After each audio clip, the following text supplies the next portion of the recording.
World War II was arguably the most bloody and tragic war in all of human history. Only 20 years after what was said to be the war to end all wars, World War II lasted 6 years and cost tens of millions of lives. In this video, we will be discussing and examining the role Norway played in World War II. In order to better understand the invasion of Norway in World War II, we must first investigate the reasoning which caused Norway to be a region of strategic interest and contention during the war. The main motivation behind the invasion of Norway begins with Norway's neighbor, Sweden. Sweden was a major producer and exporter of iron ore, a primary ingredient in the manufacturing of steel, which Germany needed for construction of their weapons and vehicles. So Germany got most of their iron from Sweden. This iron was shipped from ports in the north of the country.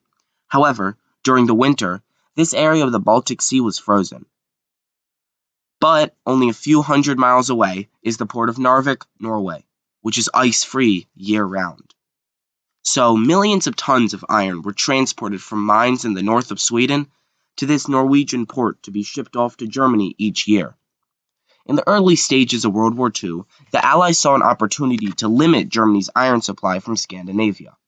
When the Soviet Union began their invasion of Finland in 1939, the Allied powers asked permission of the Swedish and Norwegian governments to send troops through the north of these countries to help Finland. The Allies would then leave behind some troops along the way in order to maintain supply and communications lines with their forces in Finland, effectively occupying the port of Narvik and the iron mines in northern Sweden. However, the Swedish and Norwegians refused, so the Allies created a different plan. They would put mines along the waters of the Norwegian coast, preventing the shipment of iron from Narvik. The Allies believed this would provoke a response from the Germans, allowing the Allies to intervene and cut off German iron supply, at the expense of making Norway a battleground of World War II. The Germans predicted the Allies would plan some sort of operation, and so they created their own plan, Operation Weserübung. Operation Weserübung was the German plan to invade both Denmark and Norway, and it was led by German General Nicholas von Falkenhorst. The Germans believed they could quickly take control of Norway with a swift attack on major cities throughout the country, and by capturing the Norwegian king Haakon VII and his government. The primary objectives of Operation Weserübung included the cities of Narvik, Trondheim, Bergen, and the capital, Oslo. The Germans planned to use their navy to land troops in the coastal cities of Narvik, Trondheim, and Bergen. However, this was a risky maneuver, considering the superiority of the British Navy. Thus, the element of surprise was critical to the operation, as the British could otherwise easily stop German ships from reaching their destinations.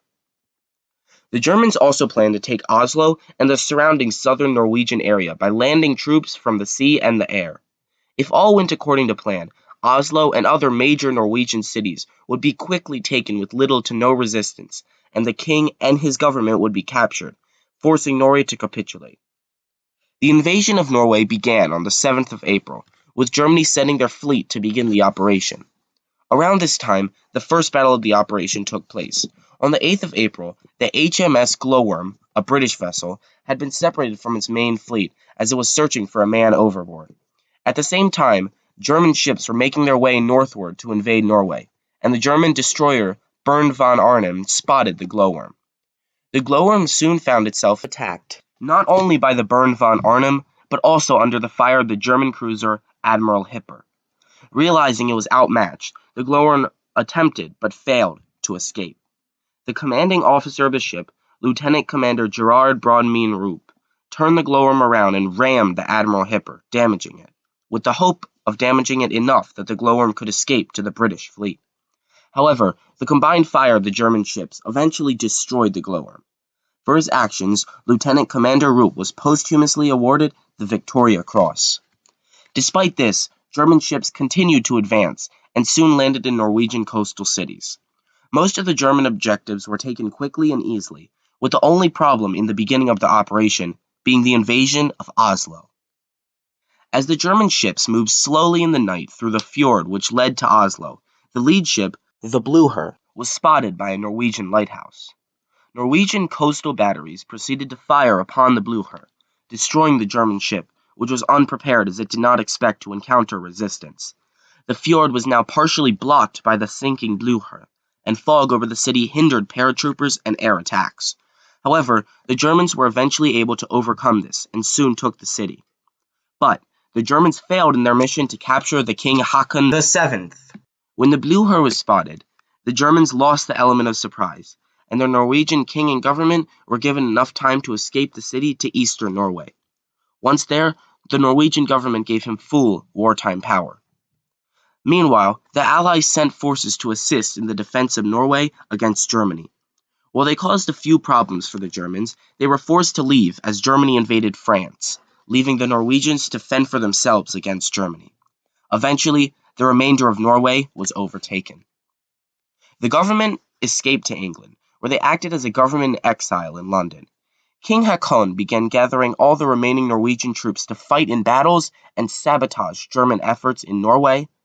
One such instance of this was Operation Gunnerside.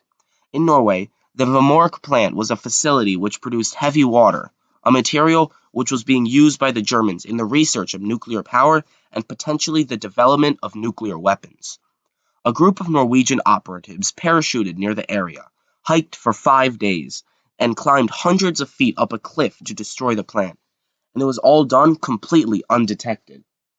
Norwegian troops continued to fight in the war alongside the Allies, while King Haakon recorded inspirational speeches which were radio broadcasted back to Norway. Nearing the end of the war, Norwegian troops, although small in numbers, were sent to the far north of Norway, where they assisted the Soviet Union in the liberation of northern Norway. The Germans attempted to slow the advance by destroying everything in their paths as they retreated, so the combined Norwegian-Soviet force could not use anything the Germans left behind. But this could not stop the inevitable defeat of the German military in Germany itself. By the end of April 1945, Adolf Hitler committed suicide and, soon after, Germany capitulated, ending the World War II in Europe. However, Norway's story does not end there, as King Haakon and the other parts of the government were still in London. Eventually, they returned home to Norway, to a triumphant welcome.